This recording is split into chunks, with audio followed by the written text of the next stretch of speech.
जी हरिवंश। गुरुदेव भगवान, आपके श्रीमुख से सुना है कि शरणागत को श्री जी का चिंतन करना चाहिए, ना कि चिंता करनी चाहिए। गुरुदेव भगवान, इस शरीर के बच्चे नव किशोर अवस्था की तरफ जा रहे हैं, न चाहते हुए भी उनकी चिंता हो जाती है महाराज जी। ऐसे में शरणागति कैसे सुदृढ़ करें महाराज जी? चिंता हो जाना शरणागति में कलंक नहीं है। भगवान की सेवा मान करके हम वो कर रहे हैं ना। वो आपके पुत्र केवल निमित्त मात्र के हैं, तो भगवान के जन ना। भगवान ने दिया है आपको सेवा, तो अब जो भगवान ने सेवा दी, तो जैसे हम ठाकुर जी घर में विराजमान होते हैं तो हमें चिंता होती है, ठाकुर जी को बाल भोग लगाना है, ठाकुर जी को स्नान कराना है, अभी ठाकुर जी को श्रृंगार करना है, अब हमारे पास समय नहीं, ठाकुर जी को राजभोग पवाना है, दोपहर का भोग पवाना है। ऐसे हम बच्चों की सेवा करते हैं। उस शरणागति में कोई निंदनीय बात थोड़ी।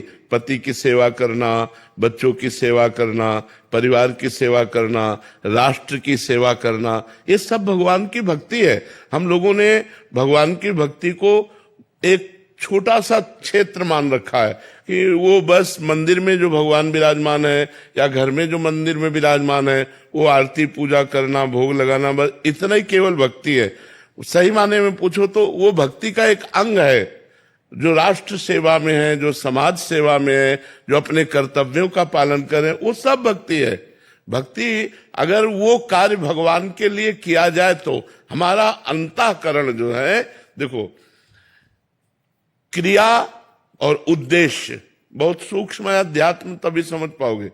क्रिया और उद्देश्य, अगर उद्देश्य में अंतर है तो क्रिया भागवतिक होने पर भी संसारिक है। तो उद्देश्य संसारिक होने के कारण क्रिया भागवतिक थी, पर वो भागवतिक नहीं रही।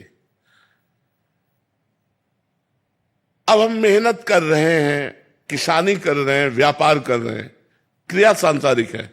और उद्देश्य है कि अगर 100 रुपया मिलेंगे तो 90 में अपने घर का काम चलाएंगे और 10 रुपया किसी गरीब की सेवा में लगा देंगे। वो भजन बन गया, वो भक्ति बन गई। क्रिया सांसारिक थी, उद्देश्य भागवतिक हुआ, बात बन गई। क्रिया भागवतिक है, उद्देश्य सांसारिक है, बात नहीं बनी। तो हमें देखना है कि संपूर्ण सृष्टि भगवान की है और जिसको जितनी सेवा मिली, देखो ये मेले है तो सैकड़ों आदमी उसकी सेवा में, सांसद है हजारों आदमी है, मुख्यमंत्री पूरा प्रदेश है, प्रधानमंत्री पूरा देश है। अब उसको इतनी बड़ी समाज की सेवा भगवान ने योग्यता दी, भगवान ने सेवा दी, तो वो भक्ति हो जाएगी यदि हम भगवान के सिद्धांत के अनुसार भगवान की पूजा मानते हुए करें। तो हमको सेवा दी 4 परिवार वाले। तो हमको ये नहीं मानना कि अब हमें बच्चे के वस्त्र की चिंता है, बच्चे के चरित्र की चिंता है, बच्चे के लिए पढ़ाई की चिंता है, तो वो हमारी भक्ति में बात नहीं। वो अभी हमारी भक्ति है क्योंकि भगवान ने हम